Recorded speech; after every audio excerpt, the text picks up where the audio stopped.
There's a specific kind of frustration that doesn't look dramatic from the outside. You're not drowning in debt. You're not broke. You're not reckless. You've got maybe $25K or $35K saved, or you finally crossed $50K invested. You earn more than you did 5 years ago. You're doing okay. And yet, I guess your money doesn't seem to move. You make progress, then you stall. You get motivated, then something pulls you sideways. A few impulse purchases here, a couple I deserve this moments there, and suddenly that extra margin you built disappears. You're not irresponsible, but you feel stuck. Here's what's actually happening. Impulse spending isn't just about discipline, it's about psychology, identity, stress, status, reward loops, and how your brain interprets money in ways that feel logical in the moment, but aren't designed for long-term wealth. My name is Tom, and I spend way too much time thinking about how psychology shapes financial decisions. If you're someone who earns decent money but can't seem to move forward the way you thought you would, consider subscribing if this video helps.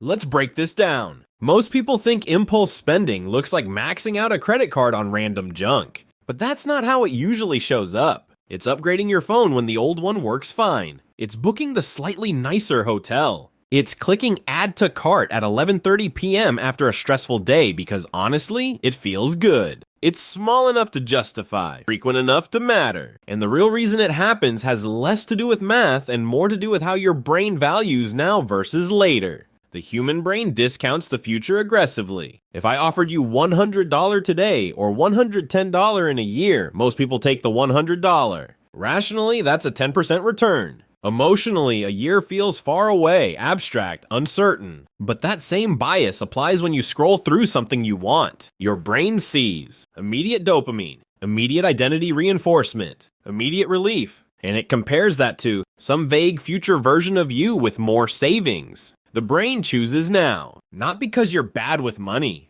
because you're human. Now this is where it gets interesting. Impulse spending isn't evenly distributed across income levels. It actually shifts shape as you earn more. Let's walk through a scenario. Imagine someone earning $60K per year. After taxes, maybe they take home roughly $45K depending on location. They live modestly. Rent, food, transportation, utilities, maybe that totals $30K a year. That leaves $15K. They decide to save aggressively. Let's say they invest $12K per year and leave $3K for discretionary spending. On paper, this is excellent. $12,000 per year invested at a moderate 7% return grows to about $170K in 10 years. That's real progress. But here's the psychological cost. If that $3K of discretionary spending is the only fun margin they have, each purchase carries emotional weight. They may feel guilt after every expense. They may feel deprived watching friends travel or upgrade apartments. And eventually, burnout creeps in. Impulse spending often spikes after long periods of restriction.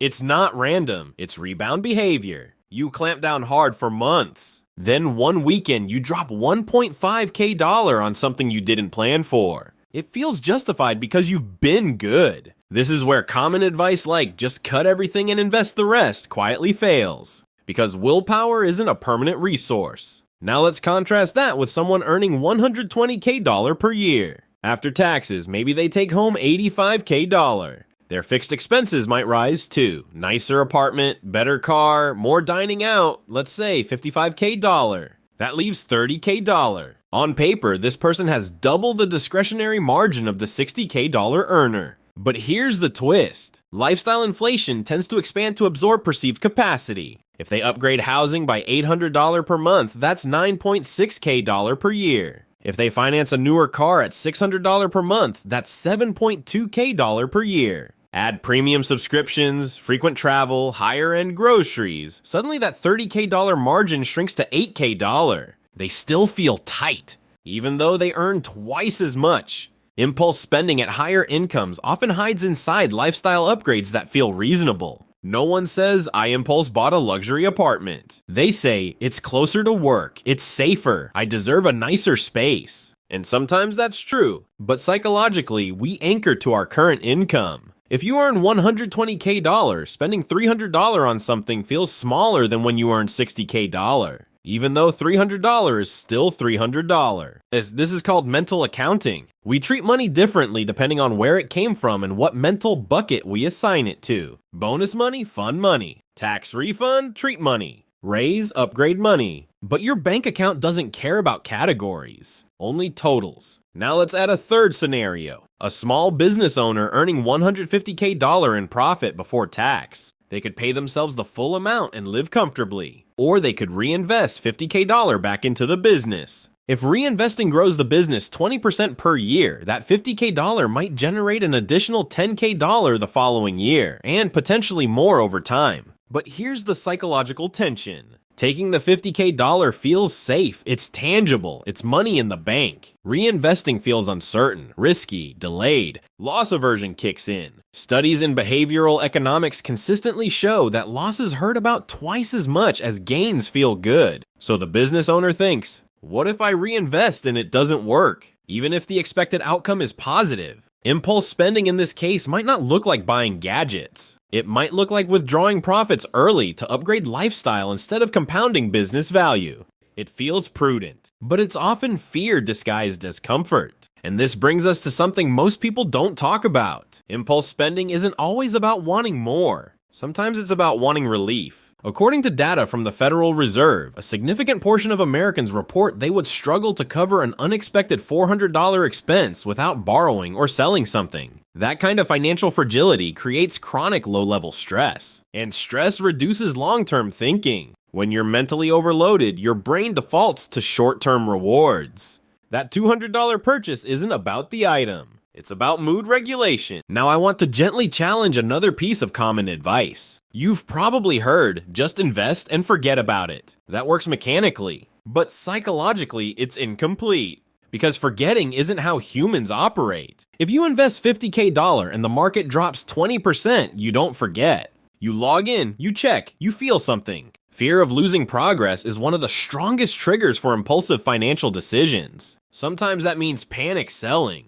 Other times it means shifting money out of investments and into consumption because subconsciously you think, if growth isn't guaranteed, I might as well enjoy it now. Plateau psychology is real. Let's say you built your net worth from $0 to $70K in 3 years. That feels incredible, but the next $70K might take longer. Early gains feel dramatic because you're starting from nothing. Later gains feel slower because your expectations rise. You no longer compare yourself to zero. You compare yourself to 6 figures. And if you hover at $80K for a year, it feels like failure. Even though objectively you're ahead of where you were, this almost there zone is dangerous. You're close enough to a milestone to feel pressure, but not close enough to relax. And impulse spending creeps in as emotional compensation. You tell yourself, I'm working hard. I'm almost at $100K. I'll just enjoy this now. Here's a very practical numerical example of opportunity cost blindness. Imagine you receive a $5K bonus. Option 1, spend it on a vacation. Option 2, use it to pay down a credit card charging 18% interest with a $5K balance.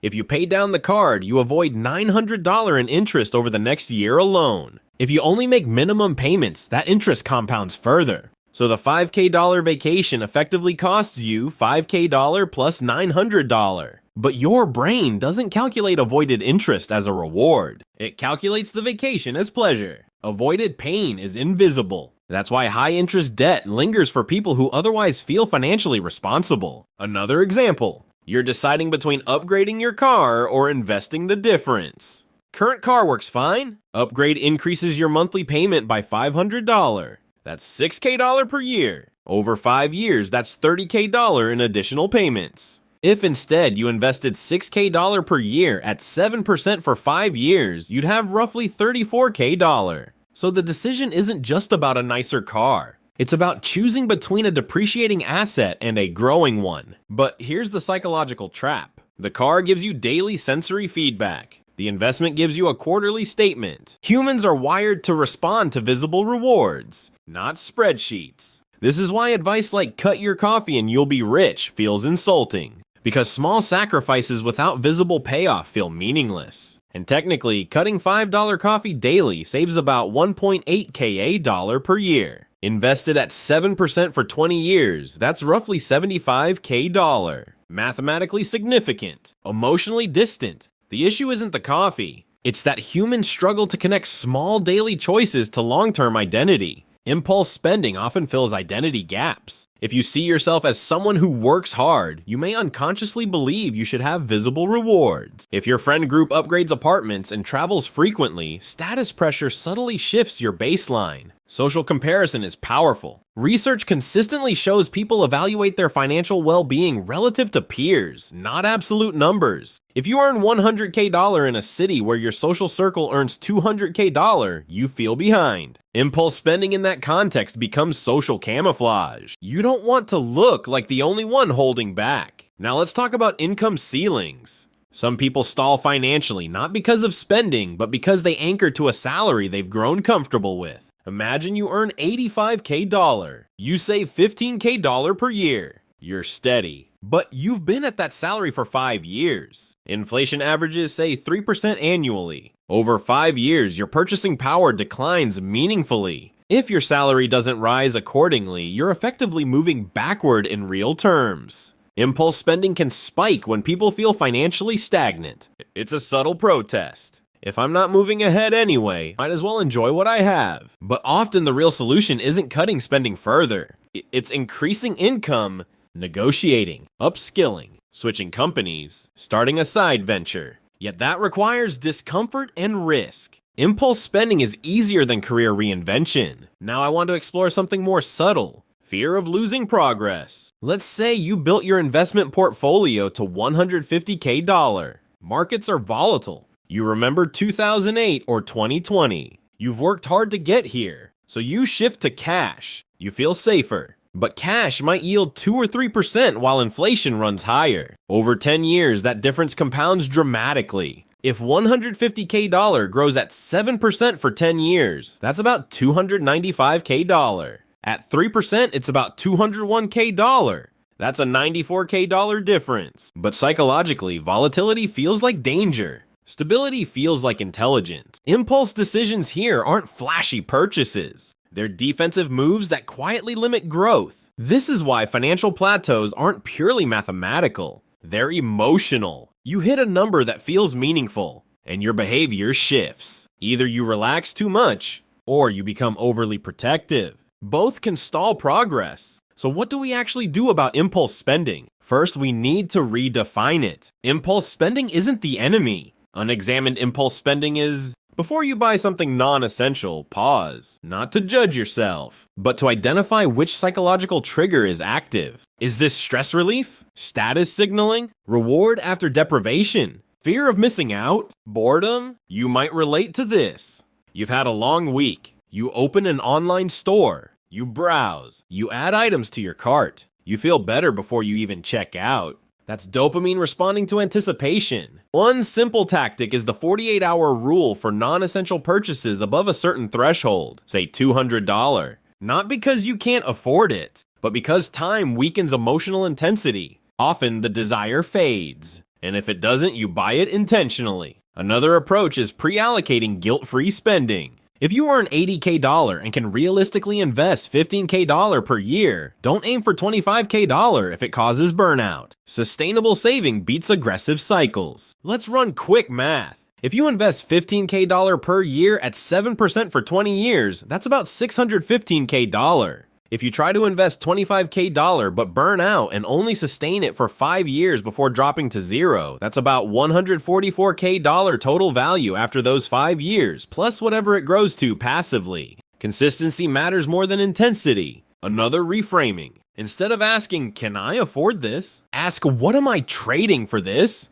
If you spend $3K on something discretionary, what future option disappears? Is that worth it? Sometimes yes, sometimes no. The goal isn't to eliminate pleasure. It's to make trade-offs conscious. And here's the deeper psychological shift. Wealth milestones are less about numbers and more about identity. If you see yourself as someone who always spends what they make, your behavior will match that. If you see yourself as someone who builds options over time, your impulses adjust. Identity precedes discipline, not the other way around. So if you're stuck at $30K saved, or hovering at $90K invested, or earning more than ever but feeling financially flat, pause before blaming math. Look at psychology. Look at stress levels. Look at social environment. Look at whether you're exhausted from trying to optimize everything. Financial growth isn't linear. It moves in waves. You build. You plateau. You recalibrate. The key is not letting short-term emotions dictate long-term direction.